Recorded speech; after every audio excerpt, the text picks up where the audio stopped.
Come with me to a magical place where being labeled the pork queen is a compliment, where being nice is just a way of life, and where all leaders of the free world must pass through. Welcome to Iowa. Whether you're a current Iowan, an Iowa expat, or an Iowan at heart, this show is for you. This is the Iowa Podcast. Real Iowans, real talk, no drama. I'm Justin Brady, and today I'm joined with Kim Casko, the president and CEO of the Iowa City Area Business Partnership. Kim, thanks for coming on the show.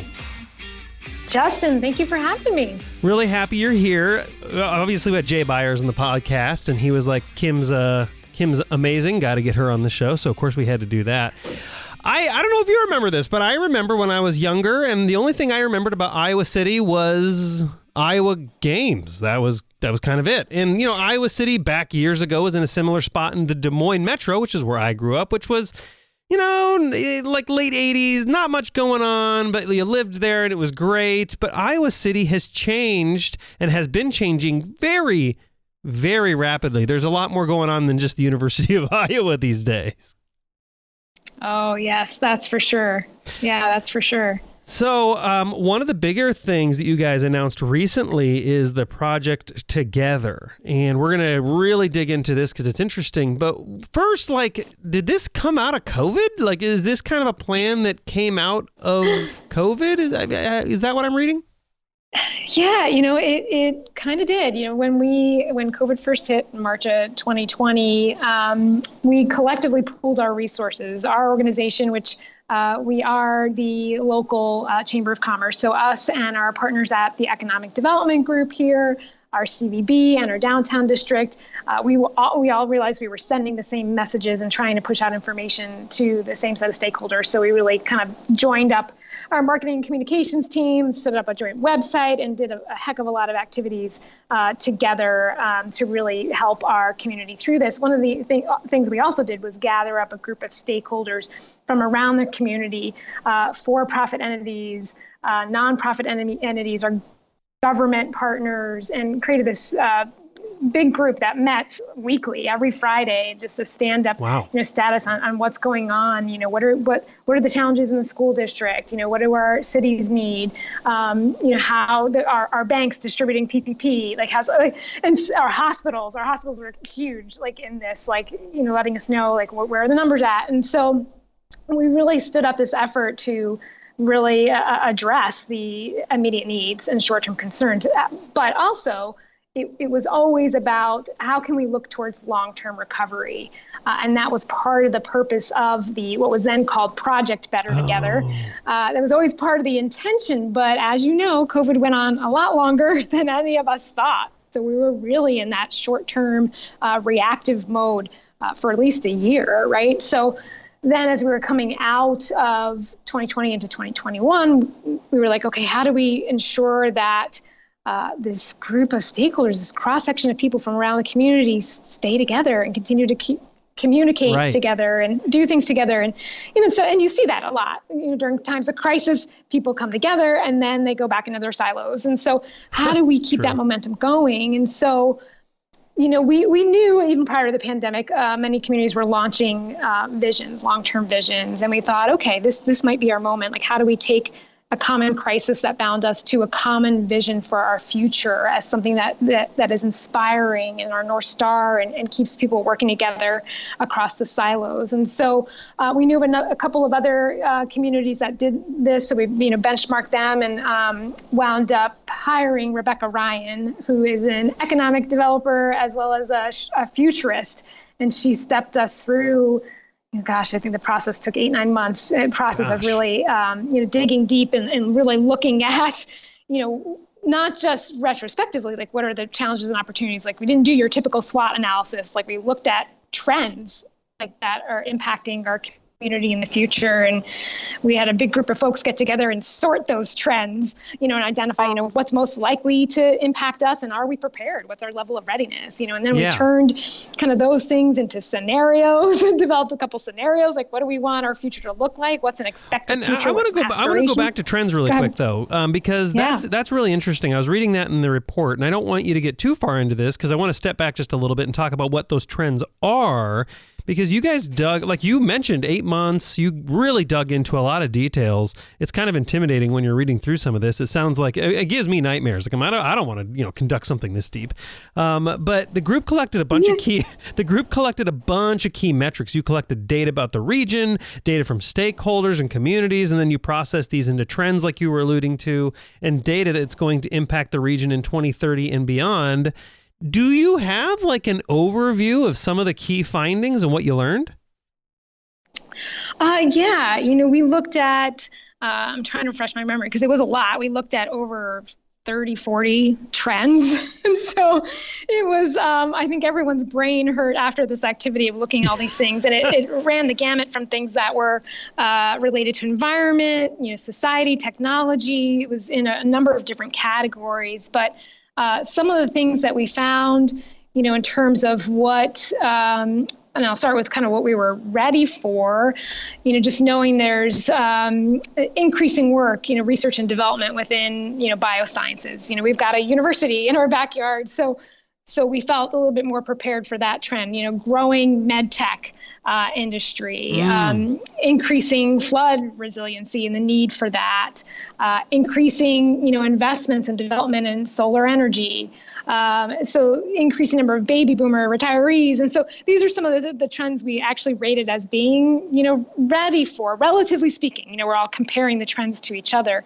In terms of some things that we really felt we were unready for, were things like our county growing and diversifying, increasing poverty rates, winter, spring, and summer growing even warmer, increasing housing affordability issues, and all of those types of things.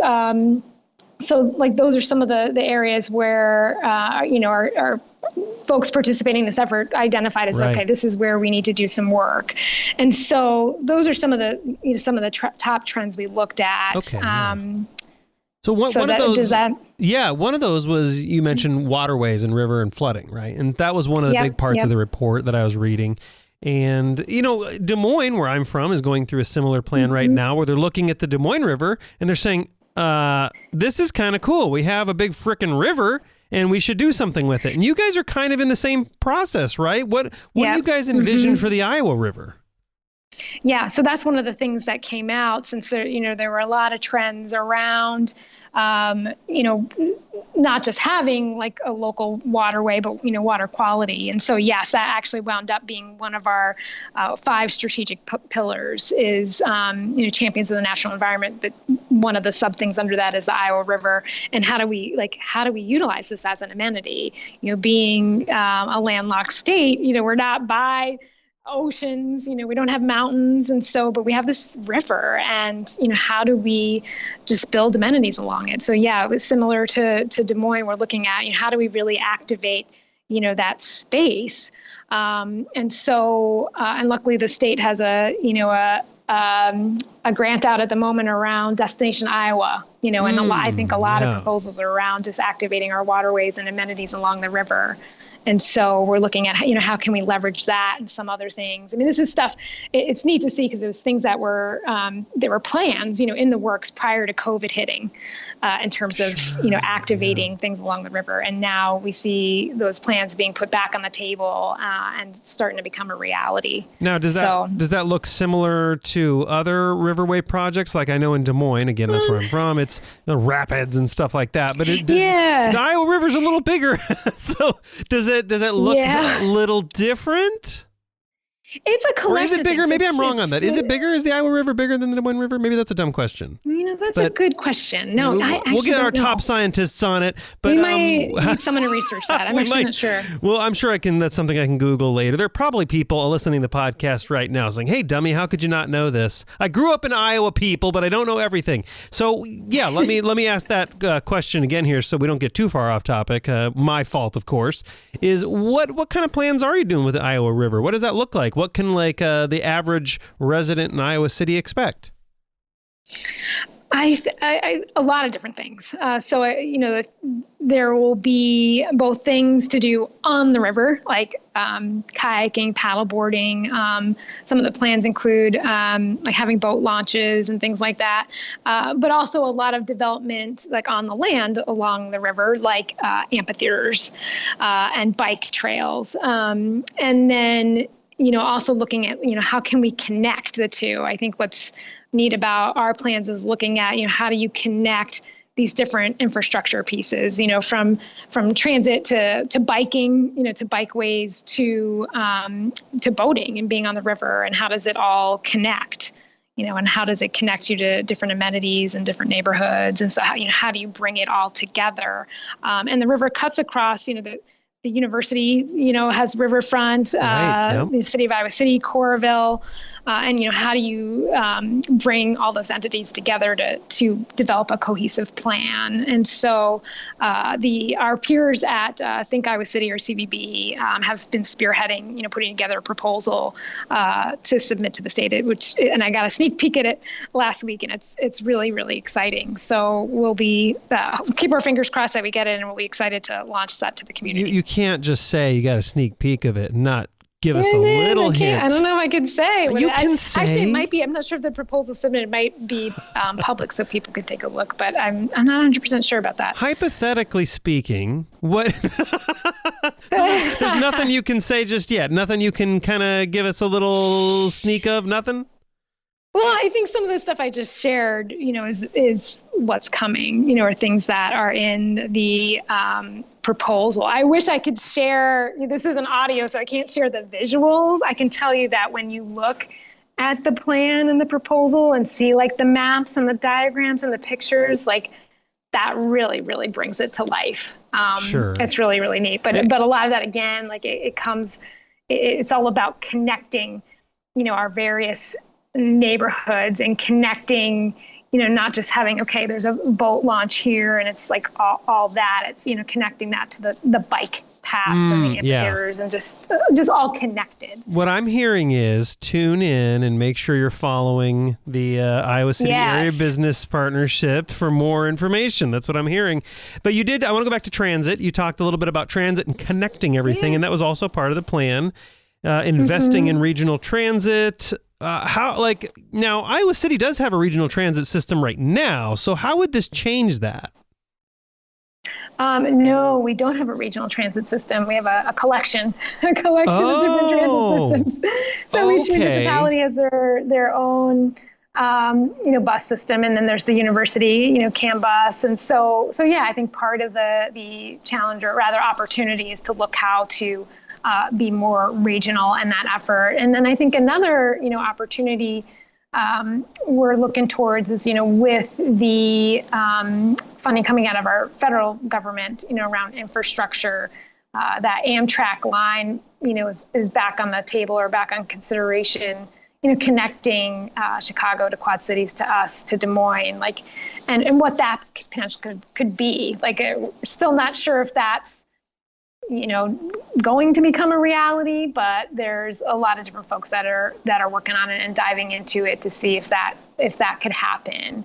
I think which would be huge for, our community, our communities, plural, and across the state.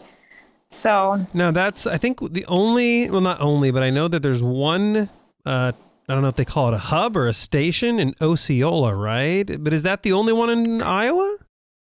And no means an expert by this. I always kind of say, in my role, you have to know a little bit about everything, which means I know nothing about anything.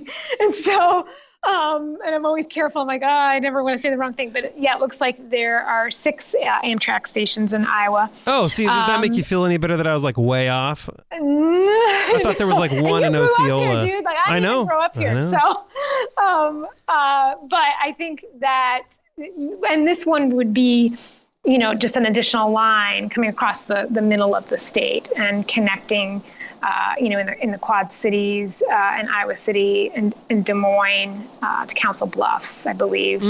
Got it. Okay. That's interesting. Yeah. And so that's back on the table. That may or may not happen in the future. The other part of this plan was like about connecting the entire state is connecting via internet. See how I did that transition? Can you tell I'm a professional? I know. Good job. That's thank you. Thank you. Well-connected mobile region. I'll take a bow. And yeah, so tell me a little bit about that, because I think a lot of people will be surprised that not all regions in the greater Iowa City area don't have connection to high-speed internet. Yeah, and this was a huge learning. Again, your original question around like, was this plan birthed out of the pandemic? And yes, in many ways it was. And this in particular, I think with broadband, it was eye-opening. Where there were just deserts and pockets that didn't have it. We really experienced that when schools, went online, and it wasn't just your rural communities. It was your trailer parks, like in your urban regions, and just getting an understanding, and it was critical. Like it became a critical resource and a critical need. And so taking a look at where are there pockets where where we don't have high speed internet, and then making sure that across the area also, as we're advancing in internet speeds, like how to make sure we've got the latest and greatest. And so we've got, I think, a number of opportunities that that the state is helping to support, along with our private businesses, in that industry, working to build out our network. And so yeah, that's interesting, because we kind of realized, that is so funny, right? During the COVID pandemic, we kind of realized how far behind we were in a lot of this connectedness. And I think that surprised a lot of people when everybody went remote suddenly. But it also inspired, as you guys have found out, a lot of incredible solutions.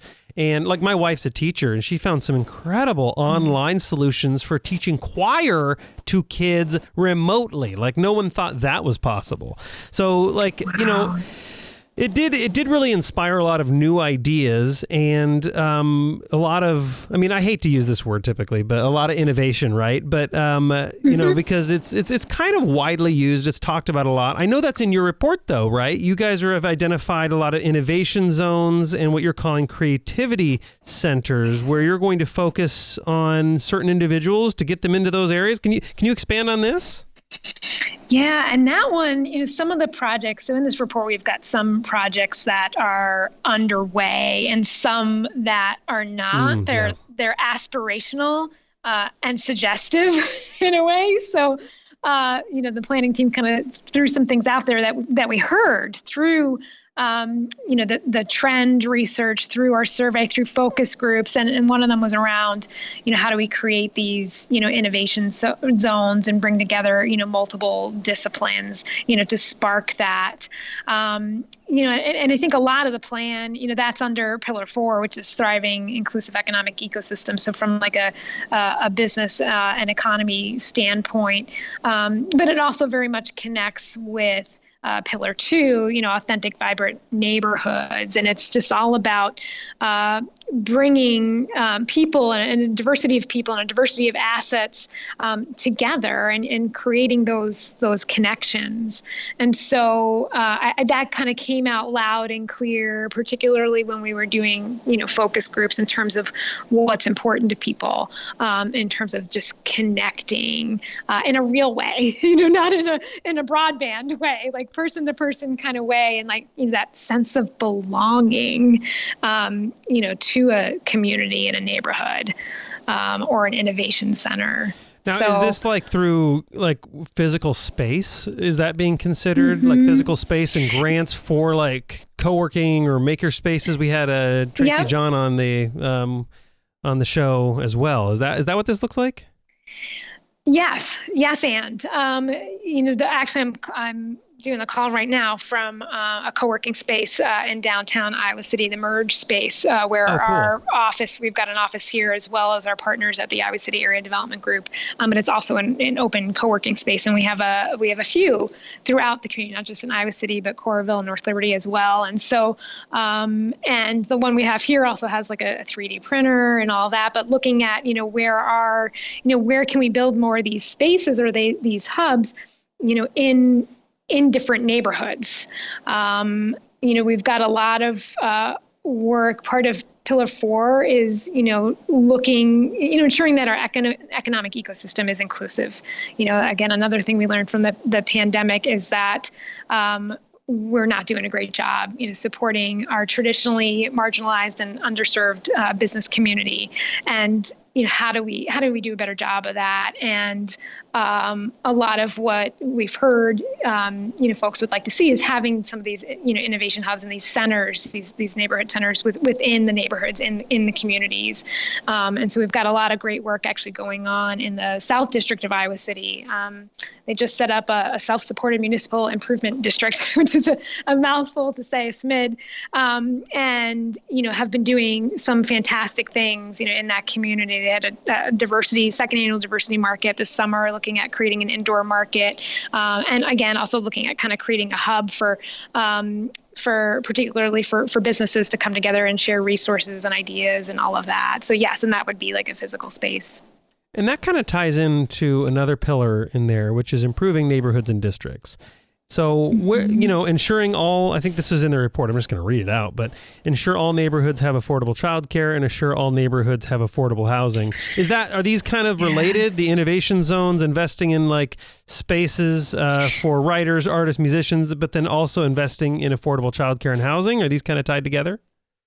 It's all tied together. We struggled with kind of putting projects within each pillar because, again, like you set it up like pillars, it's silos, right? And so, like a lot of these, the pillars are all connected to each other, and the projects within the pillars are all connected and should be connected. They they cut across many pillars, and they need to be. And it's kind of it's messy, but that's part of the creative process. So yes, and I think a lot of how do we approach economic development in a neighborhood by neighborhood sense, and look at not just, housing and your typical amenities that you think of in a neighborhood, your parks and whatnot, but also, that childcare support, our, business development, like how do you all do that, within a community and bring that all together?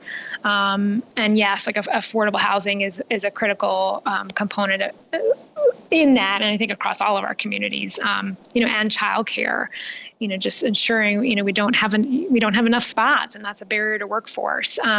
And ideally that childcare support is close to where you live, in your community or close to where you work.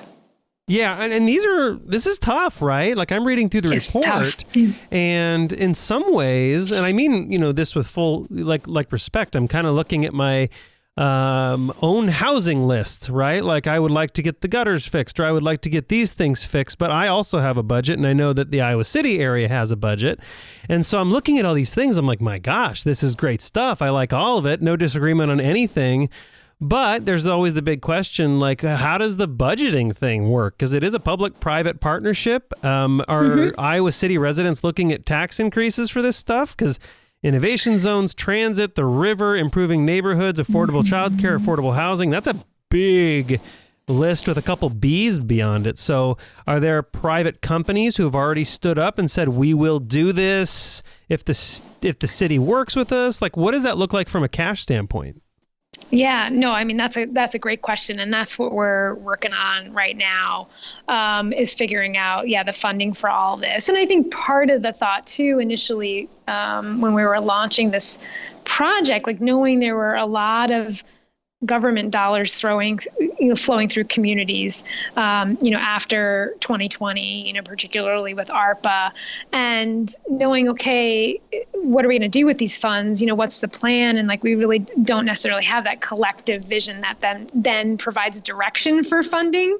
And so, the initial goal was like, okay, let's just create the vision, create the plan, and then figure out, how the funding maps to it. And luckily, each of our cities who received ARPA dollars also went through a very, inclusive process to try and identify, okay, how should we be spending our ARPA dollars? And luckily, there's some alignment between what our cities and our county have identified as priorities for their ARPA dollars and what has come out in this Better Together 2030 vision plan. So we're trying to kind of connect those dots and see how we can leverage some of that funding. But yes, there also will be, a private dollar fundraising campaign. And I think we also have to get better at seeking out funding from, private foundations that exist outside of our community, that exist outside of our state.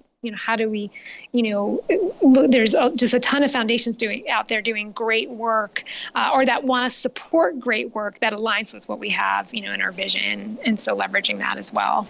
Got it. So, this is kind of a think big, and set the vision really, really big. And then that way, the public-private partnerships or individual donors, you can tell them, hey, we have X, Y, and Z covered, but these things are still important and we need these to be covered too. So that's kind of your leverage. Not leverage, that's probably not the best word, but that's kind of your communication tool to say, hey, we still need X amount of dollars. Yep. Yeah, okay. Yep, so, but there is a chance. Go ahead. Might be project by project, sure, too, again, depending on what the funder wants to fund, but also iterative, like over time, having kind of 2030 as kind of the goal post too.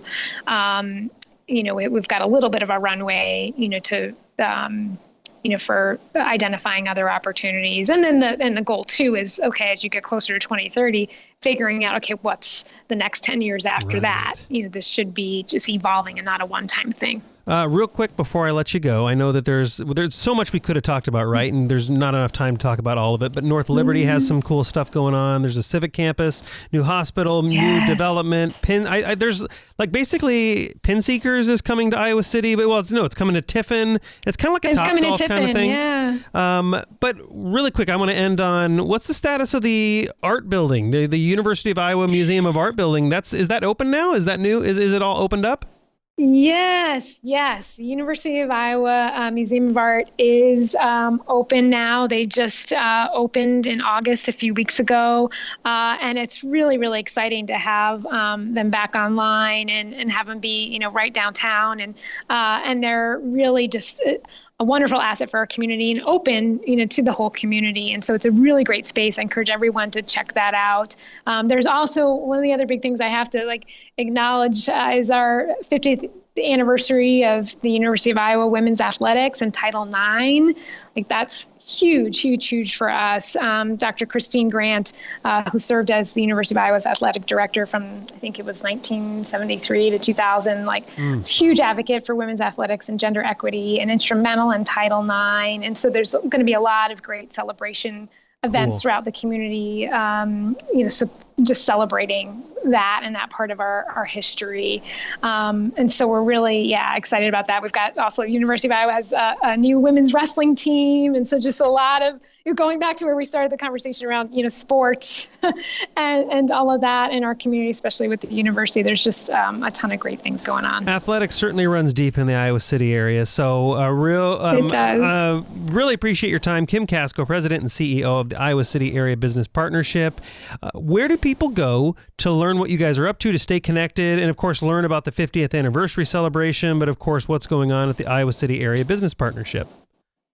Sure. You can go to www.iowacityaarea.com. That is the Business Partnerships website. We've got an events calendar, a news section where you find information. There's also the www.bt2030.org, which is the landing page for our Better Together 2030 All-In Vision Plan. So I encourage folks to check that out as well. And thank you to you, Justin, for having me on today. It was great to talk about all these things going on and Absolutely. I know you're a busy person, and I'm so glad a spot opened up so we could get you on the show. Kim Casko, President and CEO of the Iowa City Area Business Partnership. Thanks so much for joining me on the Iowa podcast. I appreciate it. Thank you, Justin. Have a good day. And to my fellow Iowans, Iowa expats, and Iowans at heart, thanks for listening and subscribing to the Iowa Podcast.